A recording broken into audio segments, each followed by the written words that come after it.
से मिलना पड़ेगा। वो गीता लेकर के जा रहा है, आप बौद्ध धर्म का सार लेकर के जाइए, आप एनालिसिस ऑफ कास्ट लेकर के जाइए, आप हिंदुओं के पास जाइए, ठाकुरों के पास, ब्राह्मणों के पास, बनिए के पास, कि देखो ये हिंदुओं के उद्धार के लिए बाबा साहब ने एनालिसिस ऑफ कास्ट लिखी। पढ़ो तो सही, 100 पेज तो पढ़ना है, ज्यादा थोड़ी पढ़ना है। दलितों के लिए तो लिखा ही नहीं वो किताब, दलितों के लिए तो किताब ही नहीं लिखी वो तो सवर्ण हिंदुओं के लिए लिखी। लेकिन हमारे जो मिशनरी लोग हैं उन्होंने ढंग से काम नहीं किया, और इसी वजह से हम देख रहे हैं कि दलित आदिवासी पिछड़ों से नफरत भी बढ़ गई और संविधान, लोकतंत्र, आरक्षण भी खत्म करने के लिए लगे हुए हैं। अगर ब्राह्मणों को समझाया जाता प्यार से, बनियों को, कायस्थों को समझाया जाता, ठाकुरों को, तो अत्याचार भी नहीं होते और समाज में भाईचारा भी होता और बहुत कुछ बदल जाता। डॉक्टर साहब क्या कहेंगे? जोगिंदर राय साहब, आज के प्रवचन पे क्या कहेंगे? जी स्वामी जी, सबको क्रांतिकारी जय भीम, जय भारत, जय मानवता, जय विज्ञान। आपको दिल की गहराइयों से शुभकामनाएं मैं देता हूं आज की स्ट्रीम के लिए, क्योंकि जो ज्ञान की बरसात आपने की है, पूरे अज्ञानता को आपने तार तार करके रख लिया है। और इतनी बड़ी बात आज आपने बुद्ध से लेकर कबीरदास तक के जितने भी दौए, क्रांतिकारी दौओं का विवरण किया है। मुझे नहीं लगता कि इससे बड़ा ज्ञान किसी भी दूसरे चैनल में होगा या किसी भी भारतीय महामानव के पास होगा। तो आज की आपने बड़ी अच्छी बात कही कि जितनी भी विचारधारा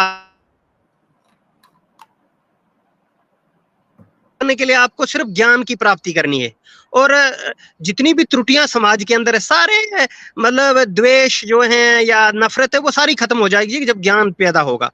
या ये जो लोग ये कहते हैं कि मेरी धर्म, मेरी संस्कृति बड़ी है, वो जो पढ़ लेंगे, जैसे इब्राहिम टीकू की आपने बात की, महामानव यहाँ सुरेंद्र कुमार शर्मा ज्ञान की बात की, राहुल सुस्कृत्यान की बात की, या एक ही किताब अगर पढ़ लें, मैं नास्तिक क्यों हूँ, हमारे भगत सिंह की। क्योंकि मेरे जीवन में भी शुरू में जो परिवर्तन आया 2005-6 में, क्योंकि मैं भी संघ के साथ जुड़ा था, क्योंकि जब दिल्ली यूनिवर्सिटी में मैं पढ़ रहा था, तो हालांकि मैं एबीवीपी का बड़ा एक छात्र संघ से जुड़ा था, लेकिन संघ के साथ भी मेरी थोड़ी थोड़ी, क्योंकि जम्मू कश्मीर की परिस्थितियां बड़ी अलग थी 90 के दशक के बाद, तो लेकिन फिर भी मैं जुड़ा। और मैंने जब नास्तिक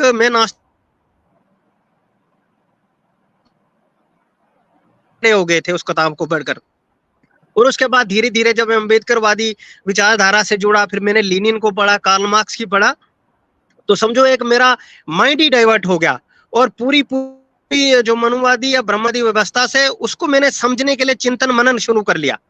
और उसके बाद ही जब मैं ज्योतिराव फूले को पढ़ लिया, फिर बुद्ध को पढ़ लिया, और फिर पिछले 3-4 साल से आपके ज्ञान का अमृत जो मैं पी रहा हूं, उसकी तो बात ही मत पूछिए।